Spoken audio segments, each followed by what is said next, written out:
global happenings today. We communicate, we analyze global news. The video you're about to watch now is a case of when you see something, say something, so that at least your own generation will bear you witness that you said something. Now, Tinubu's government, his financial character has been put on a balance, and guess what? Is found wanting, and the grading of it right now based on the review of his financial before even getting to the office to ask questions from the mouth of Senator Dino Melaye. Let me just allow you to watch the essay of an interview and we'll back to took his oath of office. Before even getting to the office to ask questions, he removed subsidy. And that is the reason we are where we are today. He did the right thing in the wrong way. He did the right thing, but in the wrong way. What would have been the right way? The right way would have been, what Tinubu did is likened to a surgeon who performed a very successful operation. Very successful operation, but the patient died. He had a very successful operation, but the patient died. If he was successful... So what I'm saying in essence is that removal of subsidy is the right thing to do. But when? How? Matters. He removed subsidy without planning. And when you are going to organize a surgery on any patient, one, you prepare the patient. Two, there are precautionary measures that you must put in place. At times, you even have to ask the patient to take water. At times, you need to say, okay, eat. At times, you need to say, okay, let's place you on some medications. At times, you say, okay, let us sedate the patient. Then there's also room for recovery immediately after surgery. But to just take a patient to the surgery room, butcher this patient, and at the end of the day, the patient will not survive. That is exactly what Tinubu did. There was no planning.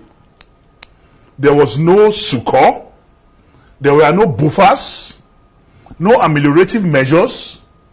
He is even yet to get to office. He has not even gotten to office to even see what inside the office of the president looks like, or take brief on subsidy directly from those who know.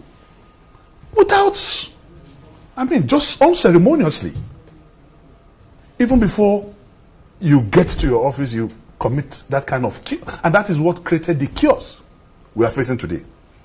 And today, Nigerians are not only unhappy, but I can tell you, I'm a grassroots person, that there is massive hunger in the land.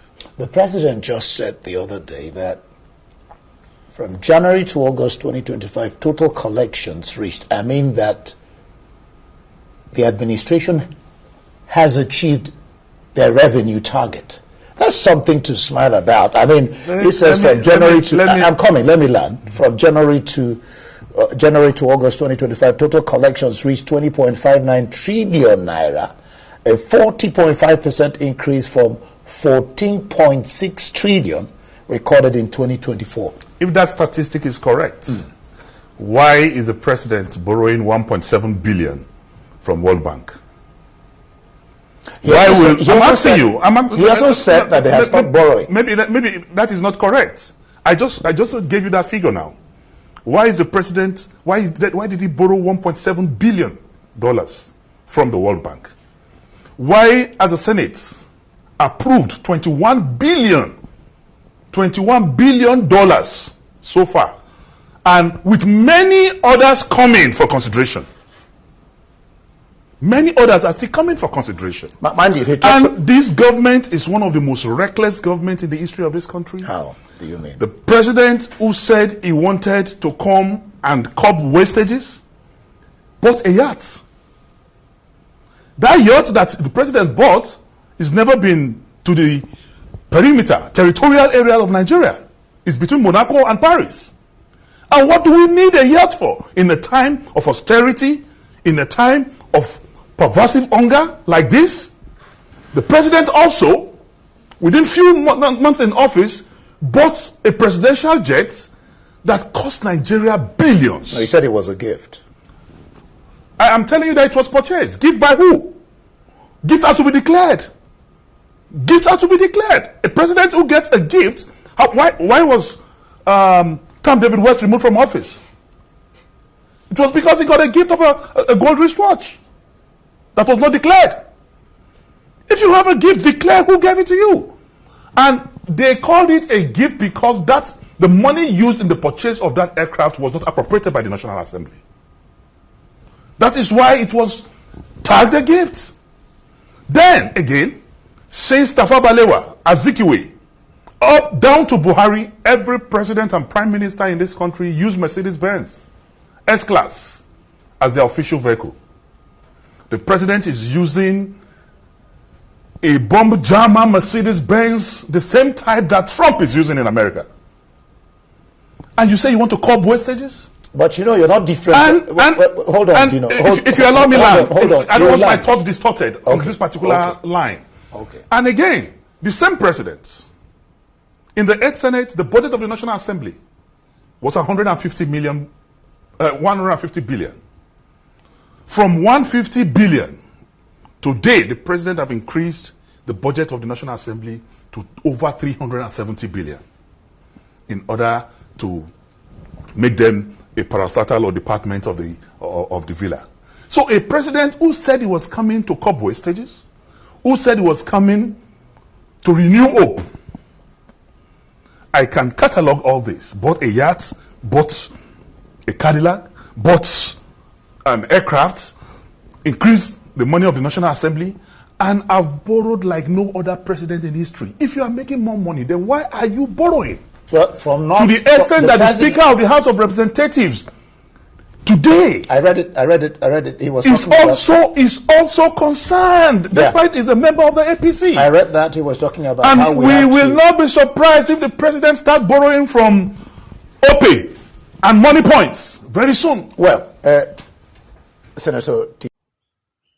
That was quite an exceptional analysis by Dino Melaye, former senator of Nigeria, and interestingly pointed out a lot of things which I want my colleague to buttress on. What's his standpoint on some of the things that he has highlighted, especially on the issue of financial character of this current administration? He says it's reckless. What's your standpoint? Well, Nigeria has entered really, if you ask me.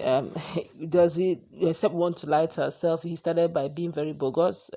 And he said Nigeria should show some level of understanding, that you understand the pain and suffering of Nigeria. Nigeria should understand just very well. But there was no understanding from his part and from the part of top politicians, even the senators. You see them taking bogus allowances, taking he couldn't even, manage whatever resources within him. He wanted a nice car, a yacht, all of that. Nigerian scheme that didn't change anything. Subsidy was removed. We should show understanding, but the leadership shouldn't in any way show any form of understanding. And of course, it still goes on to show that if there is no money anywhere, we should keep borrowing. It's getting quite alarming. See the amount of money. Now they are borrowing in billions of dollars. And we have our money. The exchange rate is about 1,500. Now, if you change that in Naira, that's in trillions. You see, I don't know how we're going to come out of this borrowing, because some of this borrowing, they make it look as if it's grant. It's not grant, though. But we pay. And some of these monies, after being used, and some of these, the uses are not even something that you say is economical, quote and unquote. And it's not as if they're going to be used to generate more funds or more money to repay these loans. So one way or the other, Nigerians, one way or the other, we pay. It's a very dicey situation, and we need to scream where necessary. This is really serious, I must say. Now, the last thing, he talked about the issue of the presidency buying things and not presenting it. And just fairly recently, we heard this guy scream about it. Yes, Abbas talked about it. And what's your standpoint on some of the revelation he made about Mr. President? Let's start with what Chief Olusegun Obasanjo says. One of the things he noticed, one of the most corrupt persons when he was the president, he noticed were actually those in the legislative arm.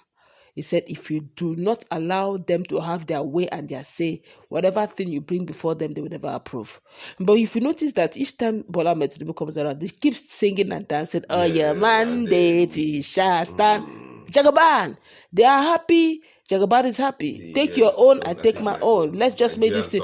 Let's just run this thing nicely. So there seems to be some level of understanding. But now it's getting clearer to them that this thing we are taking our own. At the end of the day, we may not have a country that we call our own. We need to stop this thing right about now. Do you think they really care? I don't think they really care, because right now the whole thing is take your own, I take my own. Nigerians suffer. Amen. And so they move on. Now, let's meet our commission.